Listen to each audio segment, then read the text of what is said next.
Toontrack's Superior Drummer 3 is great. I love that today's technology allows me to replace my recorded drums with drum sounds from top-tier recording studios from around the world, with realism that can pass as a real drummer behind a real kit, albeit with a little extra work at times. However, there are situations when something is still missing. Something's not gelling properly. Maybe you don't need superior drums. Maybe you need a few kinks, some garaginess, a unique sound to you. Dare I say some inferior drums? The more artistically noteworthy albums of yesteryear and today don't always feature slick and produced drum tracks. So this video is all about doing it yourself, for real, in your home studio. Join me as we embark on a beginner-friendly journey with talk of rooms, microphone selection, placement techniques, recording gear, and getting a good start to your mix inside of the computer. So here we go.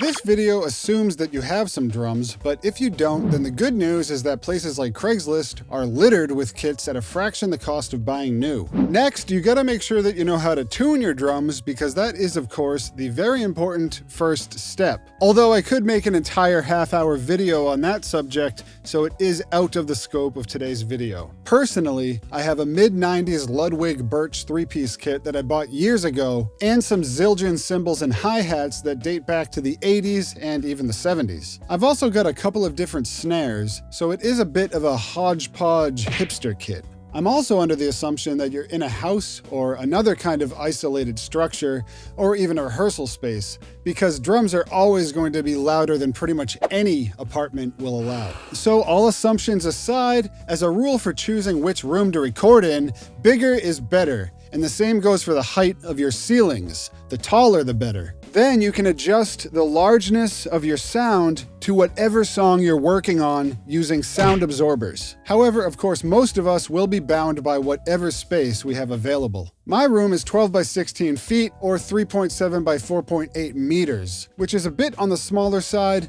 but as you'll hear, I've situated the drums in a way that works. I also have the benefit of well-placed acoustic panels, a combination of hard and soft floor surfaces, an isolation platform for the drums, and a high ceiling in my studio, all of which help tremendously. Unfortunately, the standard ceiling height of 8 feet in most homes isn't the best. However, there are treatments that you can install to get much better results. You can buy absorption panels and diffusers, but if you build them yourself, then you can save a lot of money. I'll add a link here to my video called Backyard Shed to Music Studio with total cost breakdown if you'd like some general advice when building your own panels. When it comes to microphone type, you don't need to break the bank in order to record a good drum sound. In the past, I worked at studios that had Neumanns, Royers, RCAs, etc. all over the kit. And while it's awesome to have access to stuff like that, you should never let gear stop you from creating and releasing your music. Much more important than the price tag of your mic is the placement of it. We're going to stick to the bare bones, tried and true, no glitz or glamour method, which means that I'll be using cardioid dynamic microphones placed closely to each drum. These are generally the least expensive type of microphone and are suited to picking up sounds directly in front of them. They're less sensitive to sounds at the sides and even further in the rear of the mic. A great starting point in regards to placement is about 2 inches or 5 centimeters in and up from the drum head, with the mic aimed at the center of the head. Microphone clips that attach to the drum rings are useful because they save space, and it's pretty easy to get the mic placed where you want it. I purchased a few from Amazon, and I've got no complaints considering that a 2-pack costs about $11, but I've found that securing the mics with Gorilla Tape helps them from occasionally sliding out. I'll leave a link in the description if you'd like to check them out. Also, anything you do choose to buy through one of the links will definitely help the channel, so I really appreciate it. I'm using a mixed bag of mics that I've accumulated over time, but you can also buy drum microphone kits, which may or may not save you money. But again, if you don't mind buying used, most dynamic mics can take a lot of abuse, so Craigslist, Reverb, or similar is also worth checking out. So on the snare, I've got the industry standard Shure SM57. I'll focus on some audio examples of the snare track at the end of today's video. On the rack tom, I have the very inexpensive SM57 knockoff, the Pyle PDMI C78. These things are like 20 bucks, so I pretty much buy them, set them up once, and then leave them where they are so that if inspiration hits, then I can just hit record and not worry about setting things up first. And best of all, it doesn't sound like 20 bucks. On the kick, I've got a very budget mic as well, the Haimu HDM61. I bought this on a whim while browsing Amazon, and honestly I wasn't expecting much, but I am surprised at the results that I continually get from it. This 22-inch birch kick has a great sound to it with the front head removed. It gives me plenty of tonal options when moving the mic around, but I mostly use it dead center, aimed at the beater, because it gives me enough top-end click and low-end to work with. On the floor tom, I have an Audix D2. These mics are about $120 to $130, but they are great quality and they're great for toms. The only condenser mics that I'm using in our bare bones setup are for the overheads. For the beginners out there, condenser microphones are much more sensitive than dynamics, so they're a good choice when trying to pick up the overall drum kit. The mics I'm using are the newer with 2 E's NW410s, which, surprise, are very inexpensive. The first video that I made for YouTube was a review on these mics. It was an experiment to see if I had it in me to organize and execute videos in general, and while I'm always trying to do better, leaving a like definitely lets me know that I'm on the right path.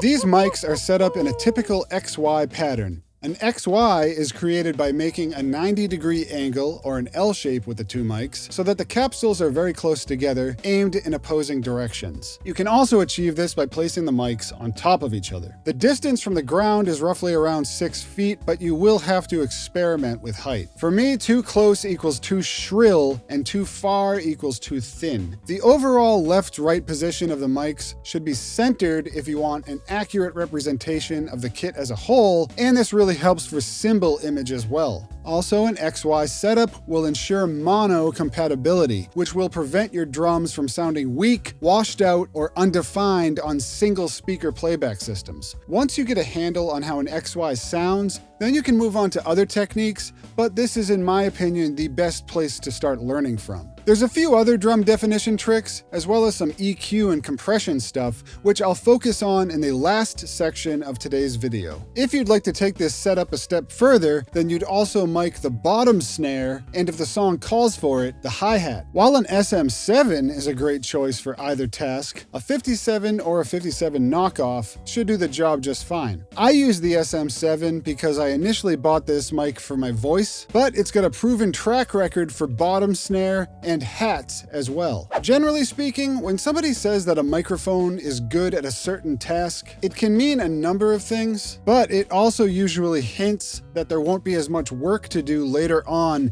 in the mixing phase of your production, such as clinical or acrobatic EQ moves, compression, saturation, etc. When miking the bottom snare, placement will usually be near the edge and aligned with the snares about an inch or two away. Lots of people never mic the hi-hat, but I do most of the time. If I'm using the foot pedal on the hats, it's nice to have a mic there so that you can hear it better in the mix. Also, sticking this mic low in the mix in general adds to the realism and sense of space that the drums occupy. Regardless of which type of mic I use on the hats, it will be aimed away from the snare drum and the rest of the kit. I find that pointing it at the bell of the hat works well. You might think that aiming it at the point of impact of the stick would be a good idea, but the bleed from the other drums is what you really want to worry about when miking your hats. You could also come at it from the same method from the bottom of the hi-hats, but you'll have to experiment which is better for you. Then, on top of all of that, you can add a room mic or even stereo room mics, but in today's example, I'll be making my own artificial room using plugins, which I'll cover in a minute.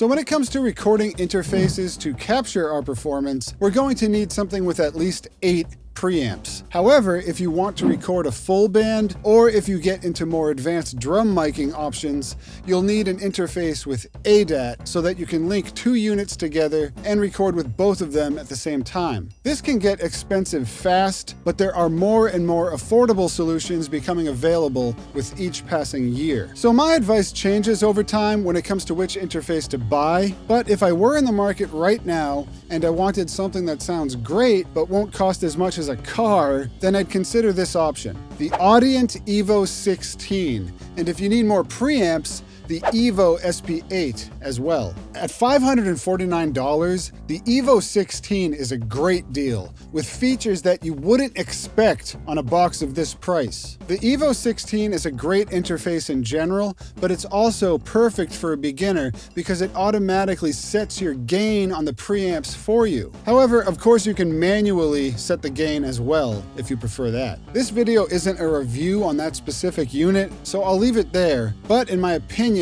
it's a great choice. While the new 4th generation Focusrite Scarlett range has great looking specs, there's no ADAT option or an 8-channel version either. So that one I can't recommend, at least not for drums or full bands. Okay, so you've got your mics set up, you've got your interface, and you're ready to record your drums. Now let's talk recording levels. When recording drums, we're most concerned with peak level. Peak levels are measurements taken at the impact or transient of the drum. Peaks around -12 to -6 are ideal because they'll leave room for a few occasional louder hits, which will prevent you from clipping your converters on the way into the computer. Also, through years of my own experience, I've noticed that people who haven't spent a lot of time in the studio tend to play softer when they're getting levels as opposed to when they're actually tracking. I don't know the exact psychology behind this, but it definitely happens to a lot of drummers in particular, so it's just something to watch out for.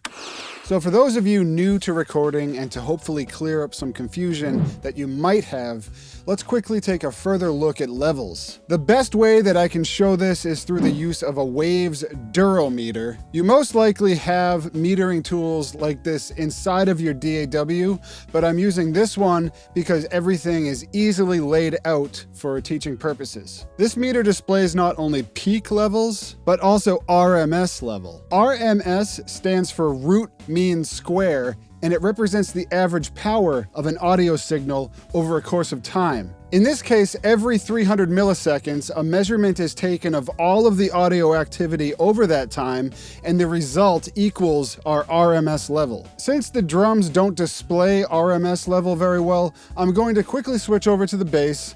Bear with me. I'm looping this little sub-lesson into today's video on drums for a reason. A lot of today's plugins are modeled from hardware pieces that characteristically have saturation, slight distortion in their design. So if you feed them the proper signal, then you'll get the sound that the plugin manufacturer intends, if it's a well-built model. Sure, you can increase the level going into the plugin to simulate pushing the unit harder if your plugin is built for that kind of thing, but these are the levels that are good to start from. When I'm metering RMS, most of the time I'm looking at -18 as an average while mixing. So these 3 red bars right here represent the optimal level for RMS.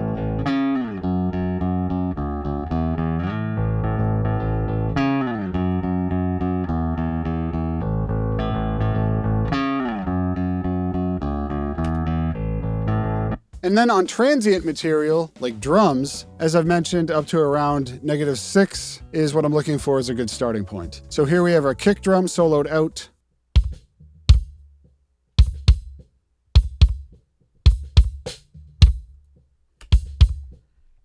And the occasional louder peak is fine. You really just don't want to go above 0 full scale. Then any further processing down the line in the signal chain, we'll want to see this level as well, so just double check your levels as you continue. You'll most likely take down the output level of your first plugin to readjust for the second output for the third plugin, etc. What I just described is gain staging, and for some reason it seems to elude a lot of people due to overcomplicated or academic explanations. So I mentioned earlier that I'm going to create a larger drum room sound through the use of plugins. Back in the day, I worked for producer engineer John Morikawa, and he asked me to set up the drum mics one day, and he was walking around the room quietly judging what I had done, and it wasn't too bad, but when it came to the room mics, he lowered them considerably by about 2 feet. That's when I realized that I had been looking at the room mics wrong for the kind of music we were recording. What I should have realized is that I wanted girth and low-end bloom, if you will, as opposed to mainly distant cymbal and snare capture. So when I came across this simple Apogee plugin called Clear Mountain Spaces, it's pretty much been my go-to for this kind of thing. It's a capture of 3 of Bob Clearmountain's favorite rooms and chambers, and it's great for making drum rooms. I got this on sale for I think $29. So if you don't have it yet, maybe wait for Christmas or Cyber Monday or something. But I'll probably be picking up the bigger brother, Clearmountain's Domain, if there's a Christmas sale. And now it is a convolution-based plugin, so you do probably have something like this inside of your DAW, and you could probably mimic the sound that this plugin makes. So convolution just means that it's basically a sample of his recording space.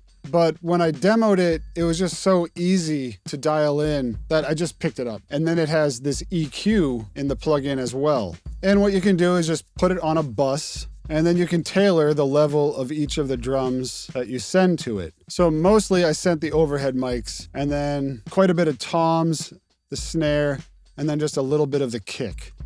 And this is what you get.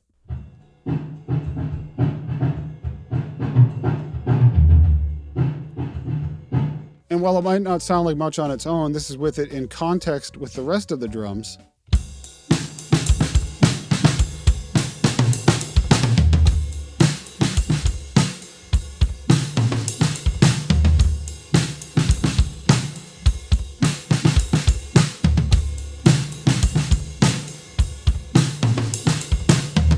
So since Clear Mountain Spaces is taking care of our lower mid-range and lower frequencies, I have a separate reverb that I pretty much use for the snare. I think the snare and the toms. And that is the Archeria LX24, which is a recreation of the Lexicon 224. And as you can see afterwards, after the plugin, I have it rolled off to 332 Hertz. So this is taking care of the frequencies that the Clear Mountain Spaces is not.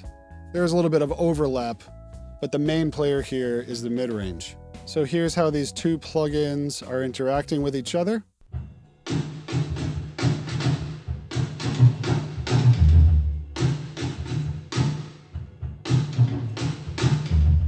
And these are sounds that are suitable for this song. It's not going to work on everything. So just in context,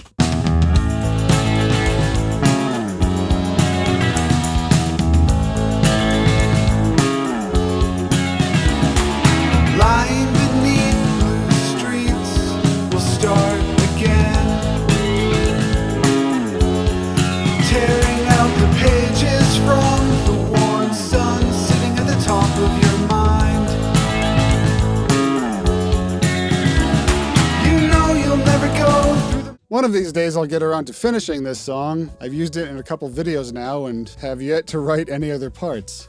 But anyways, I just wanted to play that in context so that you understand why I'm using the reverbs that I chose. While the Clear Mountain plugin, I'd probably use on a lot of different tempos. The snare reverb, I would considerably shorten or use a different model altogether if this were a faster song, or I might not use a reverb on the snare, it depends.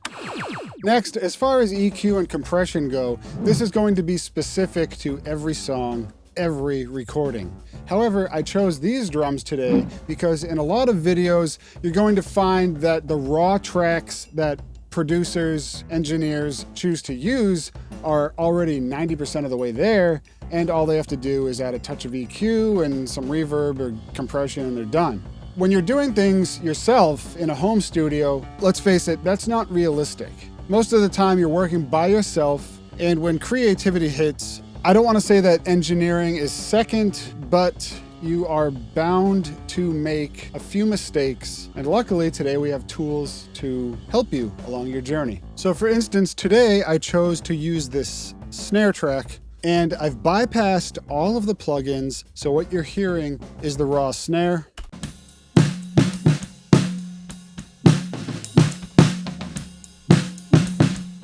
And that has a resonance in it that I do not want.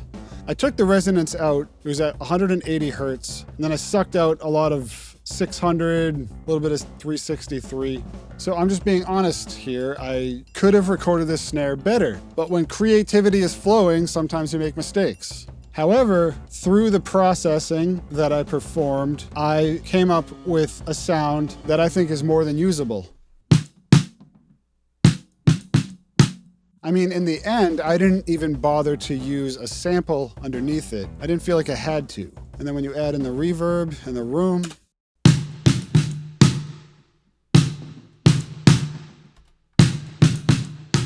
I mean, I don't have a problem with that snare sound now.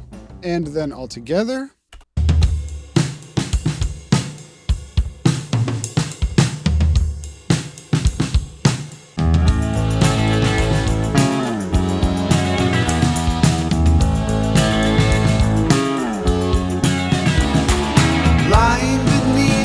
so walking through the rest of the processing chain, after that EQ, I have a gate, which takes out the kick drum bleed mostly. And then I just have a preamp emulation of an API, which helps it focus in the mid-range more. Then I have a tape emulation, taking the edge off the transient. And then I have an SSL console. And on this, I'm doing mostly EQ, just a tiny bit of compression, not much. And then after that, I have Acoustica Audio Jam, which is a saturation emulator. And what this does is it further processes that transient. You may be asking yourself, why not just get all your saturation in one place? When you blend models together, sometimes you get cool effects and they don't have to work as hard. So you divide up the labor and you end up with a better result. So the snare is the biggest problem child in this mix, which is why I chose to focus on it today. But yeah, I just wanted to give some insight into the thought process that I have when performing a repair on a track.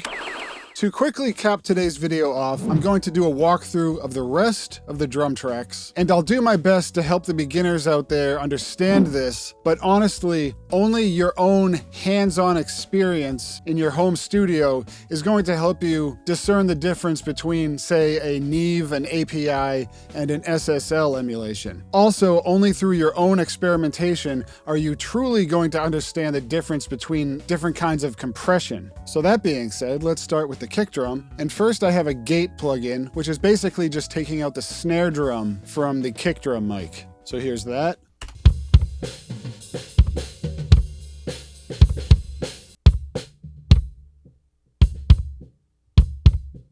You can hear it still there somewhat. The idea is not to remove it completely, but just to attenuate it considerably. And I am in the market for a new gate, so if you have any suggestions, I'd be interested in hearing about them. The gate in the virtual mix rack is awesome, but I'm looking to leave that ecosystem altogether. So next up, I have an emulation of a Neve. Gold 5 from Acoustica has a considerable amount of options when it comes to which type of Neve you want to be using. I'm not going to walk through all of them, but let's just say that on a kick drum, it sounds great because it adds some low-end weight and fullness. Then after that, I have an SSL to tame it in. When I'm using an SSL, I pretty much just go for Chris Lord-Alge type sounds. So boosting 8K, 3K, cutting 500, boosting 60, all typical stuff. I think I'm doing about 3 decibels of compression as well with a slow attack.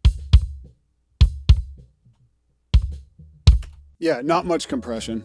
And then I just have a little dip at 130 Hertz because it was interfering with the bass too much. And that's pretty much it for the kick drum. Now I'm just gonna be bypassing these effects as we go because my machine is pretty taxed CPU wise. As you can see, I freeze most of my audio channels while making these videos because a lot of the plugins that I use are very CPU intensive. So let's move to the rack tom. Again, I have a gate first. Then just a basic parametric EQ, taking care of the sub frequencies and that high stuff that I don't need. Then I have an emulation of an API, and this is made by Acoustica Audio. It's called Pink. It is an emulation of the preamp stage and an EQ as well, which is great for a tom and a snare. And if it's a upbeat rock song, I might actually use that on the kick as well. Other than that, I'm just doing typical things. I sucked a lot of mid-range out.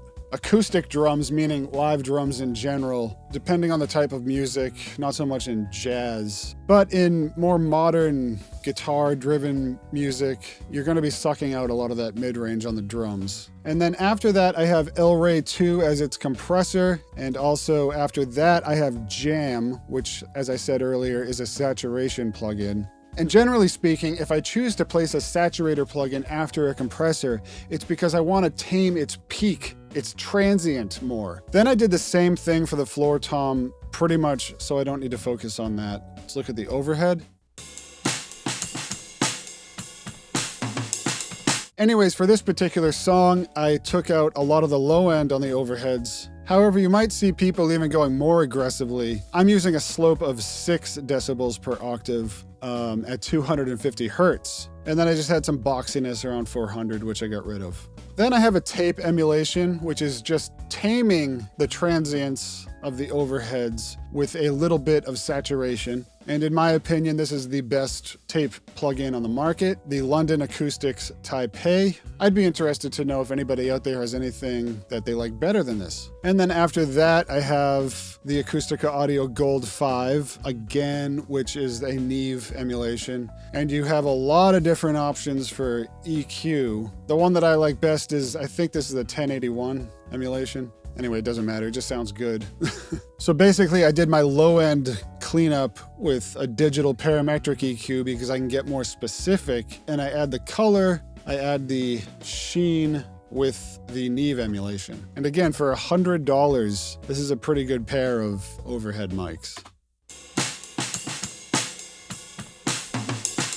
Okay, so I talked about the drum room and the snare reverb already. Then I have a parallel compression send. So I'm sending the kick drum, the snare drum, the rack tom, and the floor tom to its own compressor. And this is an explanation for the beginners. What you do is you send these tracks to their own compressor, and then you compress them a lot more than you normally would on the individual tracks. So as you can see,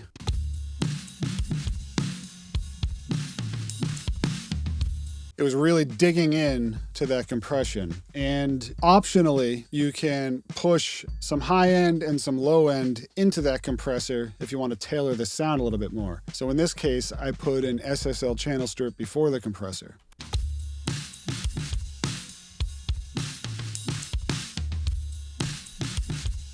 And what I usually do is first make sure that it's not as loud as the dry signal of the drums, because then it can just sound overly compressed. You want to tuck it in underneath the dry signal. And then I have a main drum bus where I'm sending all of the drums to as their output, except for the snare. I chose to route the snare to the main output. Sometimes I do that just to give it its own place in the mix. But on this main drum bus, I have a tiny bit of compression happening. You can see it's just touching around 1 decibel, 2 decibels.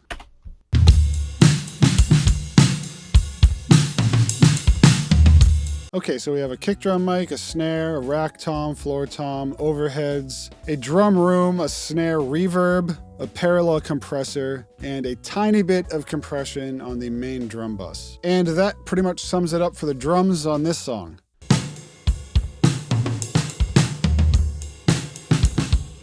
Tearing out the pages from the warm sun, sitting at the top of your mind. So I hope that the information that I provided you with today has been useful and that it's earned me a like and possibly a subscribe to the channel. If you really wanted me to get to something that I didn't cover, then please leave a comment in the section below and I'll get to it in a further video. Other than that, I'm really glad that you found this channel and that you've watched until the end. Thank you very much, and I'll see you next time.